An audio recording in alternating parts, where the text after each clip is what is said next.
I feel so fortunate that my first job was working at the Museum of Modern Art on a retrospective of painter Elizabeth Murray. I learned so much from her. After the curator, Robert Storr, selected all the paintings from her lifetime body of work, I loved looking at the paintings from the 1970s. There were some motifs and elements that would come up again later in her life. I remember asking her what she thought of those early works. If you didn't know they were hers, you might not have been able to guess. She told me that a few didn't quite meet her own mark for what she wanted them to be. One of the works, in fact, so didn't meet her mark, she had set it out in the trash in her studio, and her neighbor had taken it because she saw its value. In that moment, my view of success and creativity changed. I realized that success is a moment, but what we're always celebrating is creativity and mastery. But this is the thing, what gets us to convert success into mastery? This is a question I've long asked myself. I think it comes when we start to value the gift of a near win. I started to understand this when I went on one cold May day to watch a set of varsity archers, all women as fate would have it, at the northern tip of Manhattan at Columbia's Baker Athletic Complex. I wanted to see what's called Archer's paradox, the idea that in order to actually hit your target, you have to aim at something slightly askew from it. I stood and watched as the coach drove up these women in this gray van, and they exited with this kind of relaxed focus. One held a half-eaten ice cream cone in one hand and arrows in the left with yellow fletching, and they passed me and smiled, but they sized me up as they made their way to the turf and spoke to each other not with words, but with numbers, degrees, I thought, positions for how they might plan to hit their target. I stood behind one archer as her coach stood in between us to maybe assess who might need support, and watched her, and I didn't understand how even one was going to hit the 10 ring. The 10 ring from the standard 75-yard distance, it looks as small as a matchstick tip held out at arm's length. And this is while holding 50 pounds of draw weight on each shot. She first hit a 7, I remember, and then a 9, and then 2 10s, and the next arrow didn't even hit the target. And I saw that gave her more tenacity, and she went after it again and again. For 3 hours, this went on. At the end of the practice, one of the archers was so taxed that she laid out on the ground just starfished, her head looking up at the sky, trying to find what T.S. Eliot might call that still point of the turning world.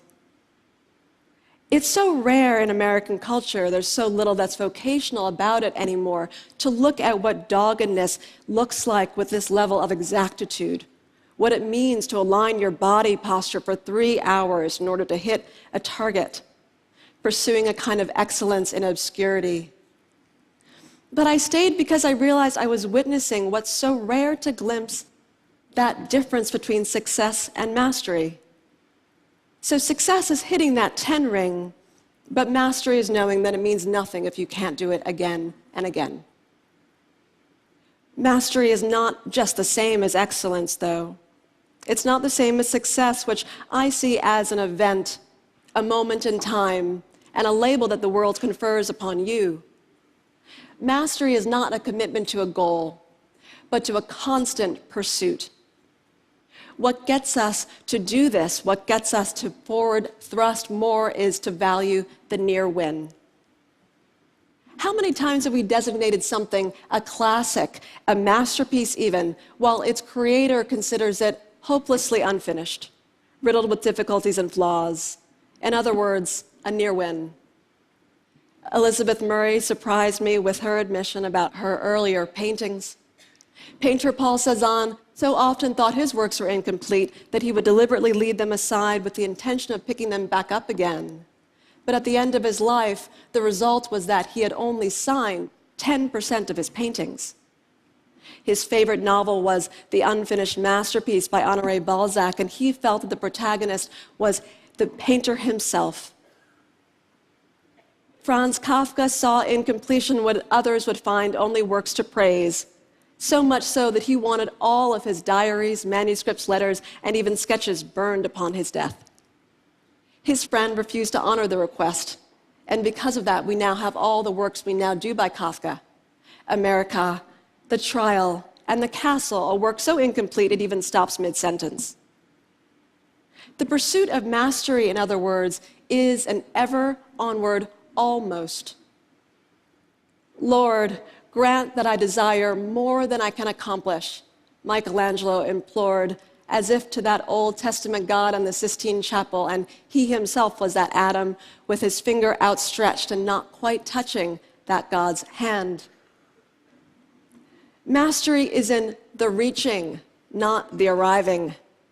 It's in constantly wanting to close that gap between where you are and where you want to be. Mastery is about sacrificing for your craft and not for the sake of crafting your career. How many inventors and untold entrepreneurs live out this phenomenon? We see it even in the life of the indomitable Arctic explorer Ben Saunders, who tells me that his triumphs are not merely the result of a grand achievement, but of the propulsion of a lineage of near wins. We thrive when we stay at our own leading edge. It's a wisdom understood by Duke Ellington, who said that his favorite song out of his repertoire was always the next one, always the one he had yet to compose. Part of the reason that the near win is inbuilt to mastery is because the greater our proficiency, the more clearly we might see that we don't know all that we thought we did. It's called the Dunning-Kruger effect. The Paris Review got it out of James Baldwin when they asked him, "What do you think increases with knowledge?" And he said, "You learn how little you know." Success motivates us, but a near win can propel us in an ongoing quest.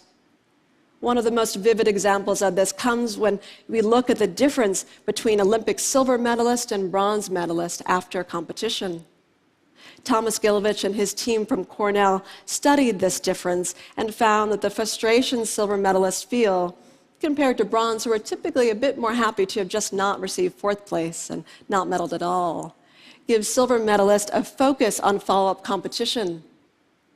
We see it even in the gambling industry that once picked up on this phenomenon of the near win and created these scratch-off tickets that had a higher than average rate of near wins, and so compelled people to buy more tickets that they were called heart stoppers and were set on a gambling industry set of abuses in Britain in the 1970s. The reason the near win has a propulsion is because it changes our view of the landscape and puts our goals, which we tend to put at a distance, into more proximate vicinity to where we stand. If I ask you to envision what a great day looks like next week, you might describe it in more general terms. But if I ask you to describe a great day at TED tomorrow, you might describe it with granular, practical clarity.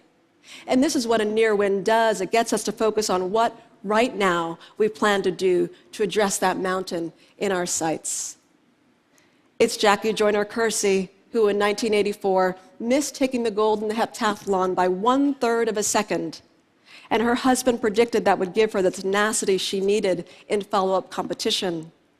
In 1988, she won the gold in the heptathlon and set a record of 7,291 points, a score that no athlete has come very close to since. We thrive not when we've done it all, but when we still have more to do. I stand here thinking and wondering about all the different ways that we might even manufacture a near win in this room, how your lives may play this out. Because I think on some gut level, we do know this.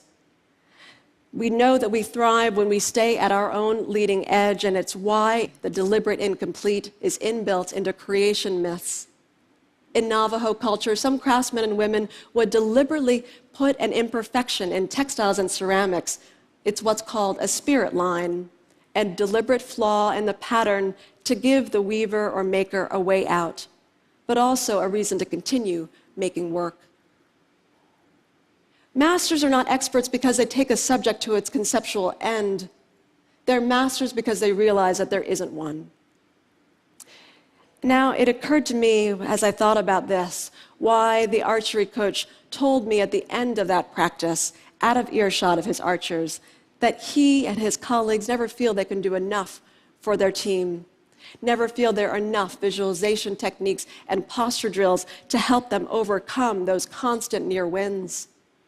It didn't sound like a complaint exactly, but just a way to let me know, kind of tender admission, to remind me that he knew he was giving himself over to a voracious, unfinished path that always required more. We build out of the unfinished idea, even if that idea is our former self. This is the dynamic of mastery. Coming close to what you thought you wanted can help you attain more than you ever dreamed you could. It's what I have to imagine Elizabeth Murray was thinking when I saw her smiling at those early paintings one day in the galleries. Even if we created utopias, I believe we would still have the incomplete. Completion is a goal, but we hope it is never the end.